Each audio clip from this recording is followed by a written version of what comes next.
Hi there and welcome. This is supposed to be a very short but comprehensive overview of what I'm hoping we can do with our final projects. So I'm going to go through each required slide and kind of tell you about what I'm going to be looking for. So the first thing I want to do is just tell you what I'm doing. I'm looking at Horton Hears a Who by Dr. Seuss. In doing this example, I actually found out this was made into a movie. I did not know that. My name is there, and then I'm going to get going and move through these slides as quickly as I can. I really don't want to be over about 5 or 6 minutes because these are going to get long, and in your peer replies you actually have to watch 2 of these, so try to respect your classmates' time. So here I'm going to give a brief overview of my film.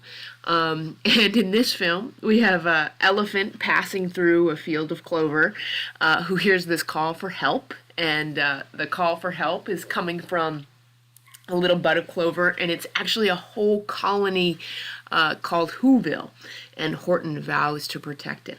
And so as the story emerges, you have a series of nefarious animals who try to smash or bomb the colony, but Horton tries to protect the colony throughout, and he saves them and encourages them all. And the refrain that keeps being repeated is that a person's a person no matter how small. If I spend too much time summarizing here, you're going to neglect the important part, which is really identifying the themes. So move through this quickly. Then, why does this work as kind of a window into bioethics? This is a horrible example. I do not want to see you doing a children's book. I just wanted to make this a little fun and maybe have something that many of us kind of have heard of before. So this is not a good example, but I've listed several in the actual description. However, as I started looking at this book, there was a lot of bioethical themes that we've looked at this semester that kind of emerged. We had this idea of autonomy and who gets to make decisions for other people. So there was a lot here that really resonated with our work. And here I'm looking to see you kind of put this into the larger context of bioethics for your classmates. Then I'm going to move into the 2 themes. Now this can't be something small, I want it to be something big, but 2 themes that you see in this film or in this book, and you're going to pull them out for your classmates. First, I want to see you explain it in your own words. So what does autonomy mean? And then, how do I see autonomy with a specific example from the book or film? So it's obvious that in this book, the forest does not respect the autonomy of the Whoville residents because blah, blah, blah.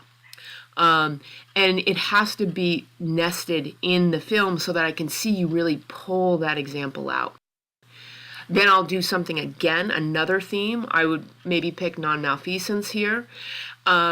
What I don't want to do is kind of what I did on that last slide and read off my slides. I want to minimize the text. Just give my viewers something that tells them what I'm going to be talking about, but my voice will provide the content and the details. Images really help to engage my viewers. They also help kind of place what I'm talking about in real life, especially if someone hasn't seen or read this book. Then I'm going to give kind of a broad overview of this book, so tell you why I think this really worked well, and then maybe something to kind of wrap it up. And one thing to know about this book is that it is kind of a first in children's history because it really talked explicitly about respecting others. And many actually think that this was almost an apology by Dr. Seuss because of all of his racist cartoons that he did during World War II. So I have a quote here: Horton championed tolerance and sticking up for those whose rights are not recognized. So it is an important book in terms of that. And if you are reading to children, I absolutely would recommend it. And then you see here my references. I do want to see you pull in one course resource. Probably now that I'm thinking about it, what I should have done is go and get some of our personhood resources and bring those in. But I'd like to see you do that in your own way.